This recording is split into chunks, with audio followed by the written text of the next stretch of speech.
we thought we would go through and talk about all of the times that we had to break the rules. Where they position their hero pieces, where do they have the best angle of accessories facing, where do they put their nicest furniture, where do they put their hero moment. Now, it all is down to creating a great first impression. It's the whole reason we're here.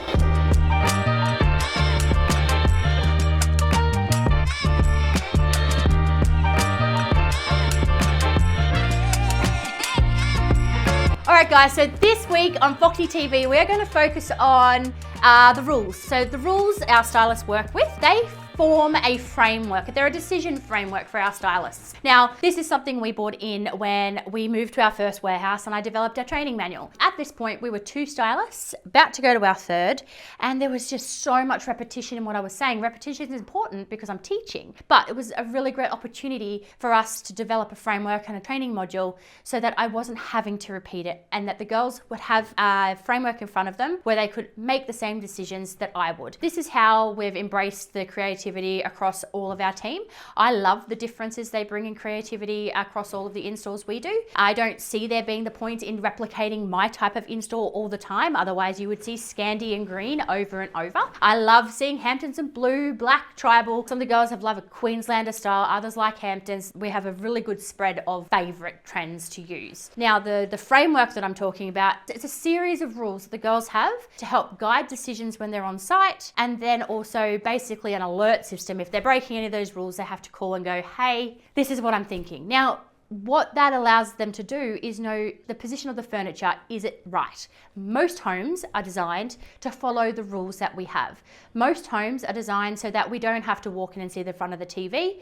Most homes are designed to be able to fit occasional chairs in there as well. If it's a 4-bedroom home, most homes are designed to fit a 180 centimetre dining table. Most homes are designed with a family and a formal sitting space. And using those most homes as a guide, the girls have the rules to be able to work alongside. Now, as a fun feature, we thought we would go through and talk about all of the times that we had to break the rules. Now, you're following me around this week. We're going Monday, Tuesday, Wednesday, 3 different properties where I'm training Georgia at. Now, Georgia's in a critical phase of her learning when she's learning to run the install.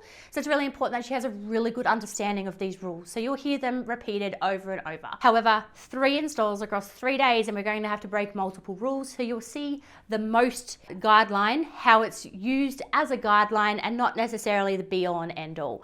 So if we look at this property we're in today, we're in a 1-bedroom unit. We're in a really small property. I don't know what the square meterage is in here, but it's not very big. So 1 bed. Now, for the first time in the 6 years we've been in operation, I've presented a dining table with only 2 dining chairs. Now, I feel like this is really Airbnb. This is really hotel style, and I don't feel like it's warm, so it's not my favorite thing to do. But in this property, the property needs it. We have the oven that's gonna duck down. We only have 1 bedroom. We will only really need 2 bottoms on seats at a dining table. So as far as a guideline to have 4, maybe 3 around a 1 meter dining table, the 1 meter being the diameter. We're only going with 2 in this one, and that's okay because we only have 1 bedroom. In a 2-bedroom unit, we need 3 or 4 seats. Now, in this space, we have 1 living space, combined dining living. Another rule we've gone and broken is we've taken away our TV. Now, I'm a big believer that we're here to take away the need for imagination.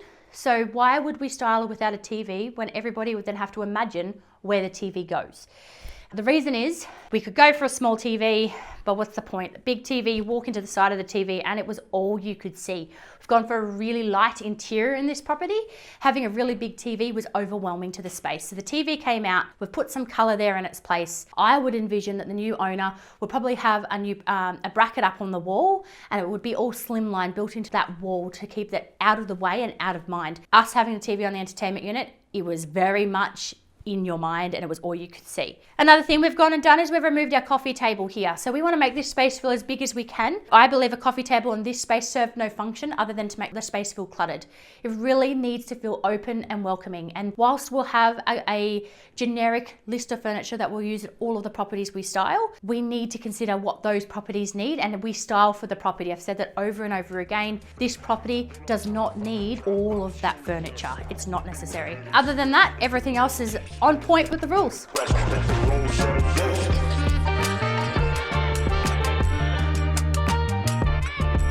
So we are at property 2 following us around this week. Property number 2 is a 3-bedroom townhouse with a study. We are on the inner north of Brisbane and we're very much targeting a professional, potentially first home buyer, but very professional buyer. Could be investors, it could be first home buyers, owner occupied. Either way, it's more of a let's go contemporary, let's make sure we get the right layout. We have a study nook, so we've got a home office space. There are no single beds in this property. That doesn't make sense. We have an entertaining area, which is more of an entertainers for a professional couple rather than a family space. And then we obviously have our living space down here. Now, the living space down here, had we been dictated by the TV points. Now, TV points do make some decisions, but not all of the decisions. Now, the reason they don't is because so often in a new build, the TV points are dictated by the most cost-effective position to place them rather than the layout of the furniture themselves. So in this property, this is our external wall, and this is the wall where the TV point has been positioned.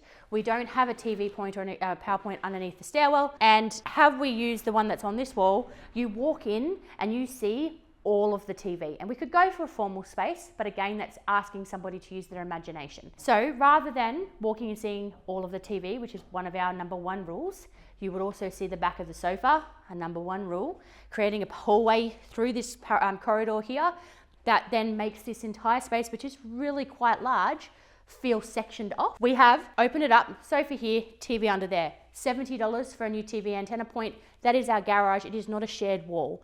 So it's actually something that is an easy add-on. So it's not like we are doing the wrong thing by the new buyers. Rather, we're showing them a floor plan that works really, really well. There aren't too other many rules here that we would break or have thought about as far as layout goes.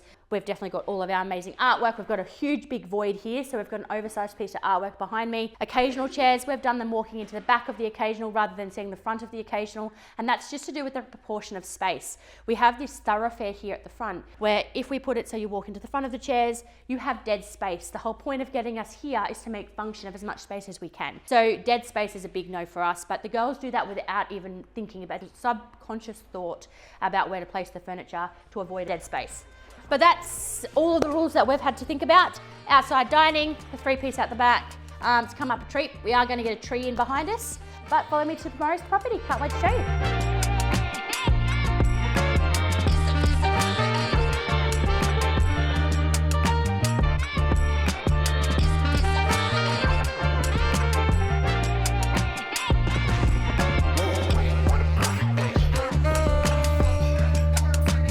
All right, guys, so we are at property number 3. This has actually gone perfectly to plan, and I have no rule breaking to show you in this property, but I thought I'd run through the list of rules, the decision-making framework that we do have in place for the team. Let's start living space. I've spoken to you about the TV. I've spoken to you about the position of the sofa. So predominantly that sofa needs to be in a position where you're going to see the full front of the sofa from the front door, and we definitely do not want to see the back of the sofa. If we see the back of the sofa, it creates a hallway. Now a hallway is creating dead space, it's creating non-functional area. Most homes are designed so that you do not need to do that with the sofa. Now if you look at rugs is another conversation topic that we have. We don't have them as a set out rule. Instead, the furniture selection is done in place to allow this to happen and make sure it happens. But it is something that at the very start I did differently, and we do it differently now. So a 160 by 230 centimeter rug is our small rug. Our big rug is 2 by 3 meters, and we now have a giant rug, which is 4 by 3 meters. These are selected intentionally to go into certain spaces. A rug should be used, I feel, in all living areas and at least in a master bedroom. We use them to ground the space, and you will see at least 1 foot of all the furniture in the living area space will be sitting on the rug. In particular, the 2 front feet of the sofa should abut or be on the rug. If it is not, and if it does not, then we don't have the right rug for the space. We will always, and you should always see, however, stop there for a little bit, it's back to where it should be.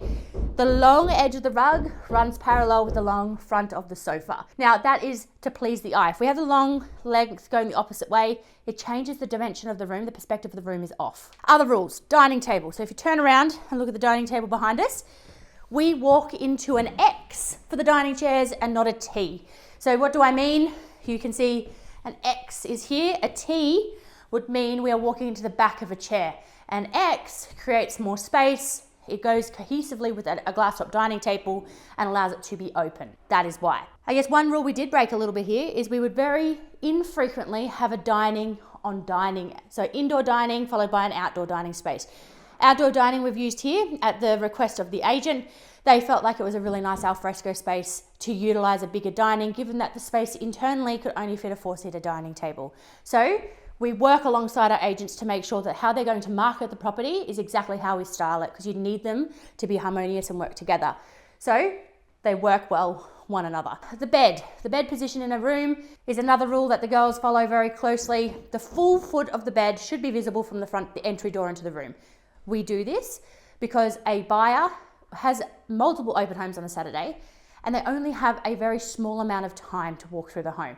Living rooms, kitchen, outdoor space, master bedroom, there are primary areas that they will spend more time in. Bedrooms 2, 3 and 4 are not really a room that is high up on somebody's checklist. So with somebody who has limited amount of time, you need to get the full image very, very quickly. So if we have the full frontal of the bed visible from the door, they can see very easily a double bed fits in this room, rather than walking around the corner to see what else could fit in on a separate wall. It works in really well with Feng Shui, so we're also suiting all the principles that are aiming at another buyer demographic. If you have your bed on a wall that is fully visible, you are generally going to be on a sharing wall or under a window and not on a hallway wall. A hallway wall creates unrested sleep and is not as great Feng Shui. So we're working with all those things in the back of our mind. So I guess the last guiding principle that the girls will work by is where they position their hero pieces. Where do they have the best angle of their accessories facing?